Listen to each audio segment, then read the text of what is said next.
Hadirin jamaah sekalian yang dimuliakan oleh Allah Subhanahu wa taala,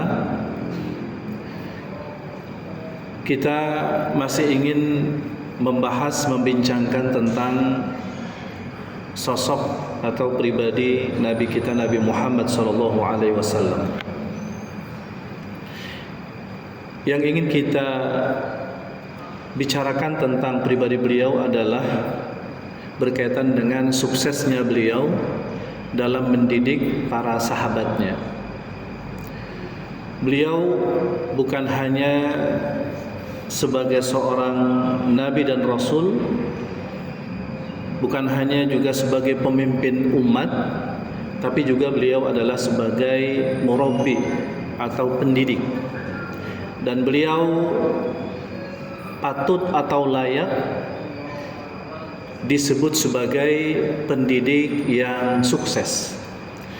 Nah, oleh karena itu maka siapapun kita, ya, umatnya, jika kita ingin membentuk generasi seperti dulu yang Rasul pernah membentuk generasi sahabat, yang generasi sahabat ini adalah generasi terbaik yang diberikan apresiasi oleh Allah Subhanahu wa taala. Di dalam surah Ali Imran Allah berfirman, kuntum khaira ummatin ukhrijat linnas ta'muruna bil ma'ruf wa tanhauna 'anil munkar wa tu'minuna billah. Kalian umat Islam, ya, para sahabat Nabi dahulu yang mereka adalah sebagai pemeluk Islam awal, adalah sebagai sebaik-baik umat. Sebaik-baik umat yang Allah keluarkan ke muka bumi ini di tengah-tengah manusia, yang diantara aktivitasnya adalah menyuruh orang untuk berbuat baik dan mencegah orang untuk berbuat kemungkaran. Dan mereka, kata Allah, adalah diantara manusia-manusia yang beriman kepada Allah Subhanahu wa taala. Dalam ayat itu Allah mengungkapkan ada dua ciri umat terbaik. Yang pertama itu beriman kepada Allah, kemudian yang kedua adalah melakukan dakwah amar ma'ruf nahi munkar. Maka ini adalah apresiasi Allah diberikan kepada generasi sahabat, bahkan diperkuat lagi oleh sabda Nabi kita Nabi Muhammad sallallahu alaihi wasallam. Kata Nabi, khairun nas, sebaik-baik manusia atau generasi itu adalah qarni, mereka-mereka yang hidup pada zamanku atau pada eraku, kata Nabi. Kemudian generasi setelahnya tabi'in, lalu kemudian generasi setelahnya lagi tabi'ut tabi'in.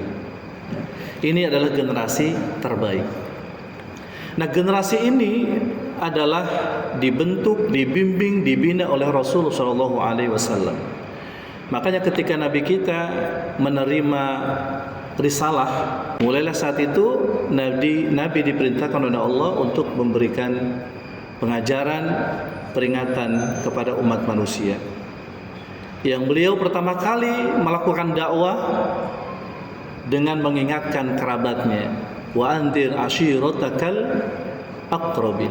Maka berilah peringatan kepada keluarga-keluarga terdekatmu. Mulailah Rasul dakwah secara sembunyi-sembunyi, ya.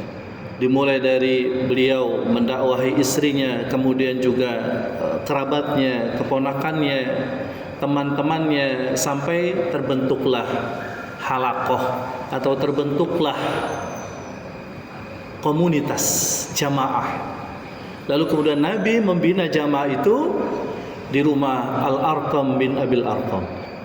Dibina oleh Nabi imannya, kemudian juga dibina oleh Nabi juga bagaimana menjadi hamba Allah yang baik, ya, berakhlakul karimah.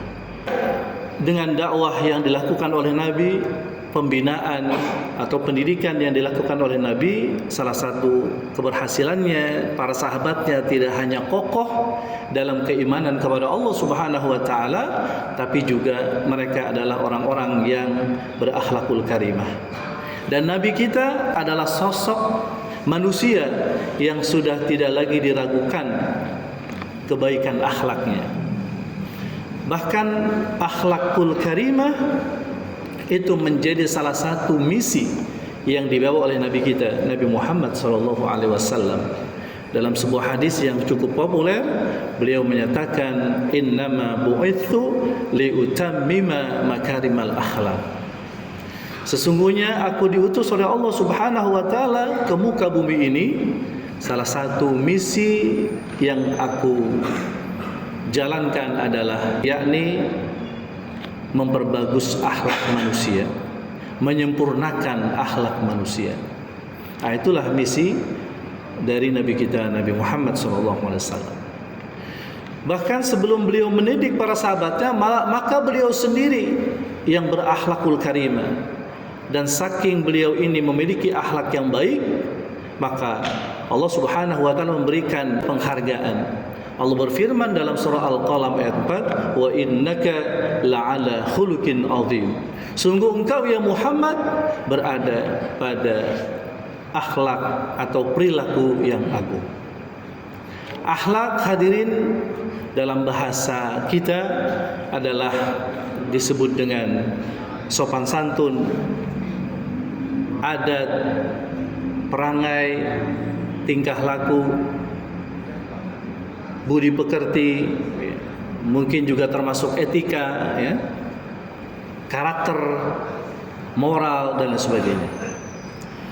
Dan akhlak itu tidak muncul begitu saja. Makanya dalam bahasa Inggris ada istilahnya karakter, yang ini mirip, ya, karena sama-sama berbicara tentang perilaku manusia. Karakter itu berasal dari kata karasen, ya, dalam bahasa Latin, yang artinya adalah menggores, memahat, melukiskan. Dalam bahasa Arab, akhlak itu adalah bentuk jamak dari kata khuluq. Khuluq itu artinya, kalau kita coba telusuri, akar katanya adalah dari khalaqa.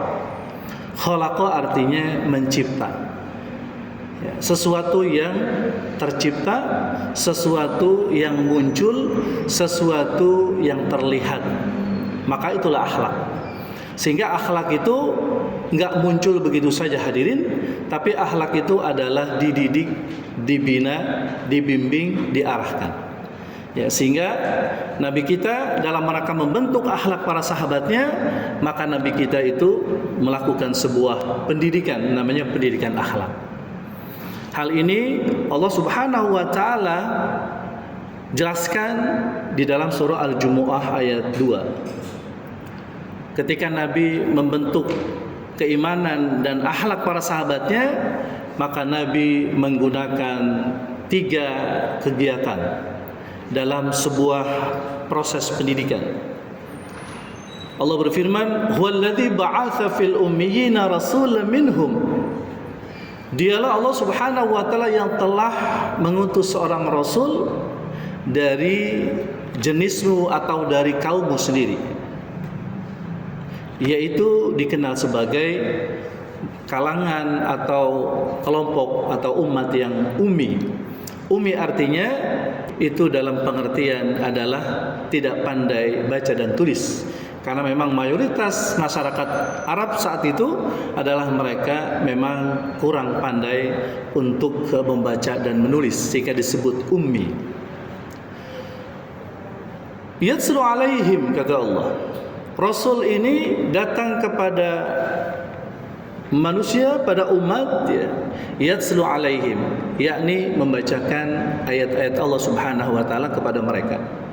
Sehingga kegiatan yang dilakukan oleh Rasul yang pertama kali dalam mendidik itu adalah yaitu tilawatil Quran, yaitu membaca ayat-ayat Al-Quran. Ya, makanya kita sebagai seorang muslim, ya, maka tahapan pertama kita dalam belajar agama kita itu adalah yaitu mempelajari kitab suci dari sisi bacaan, ya.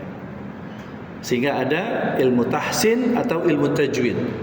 Ini untuk memperbagus atau memperbaiki bacaan Quran. Karena sesungguhnya Bahasa Quran itu ya itu adalah bahasa Arab.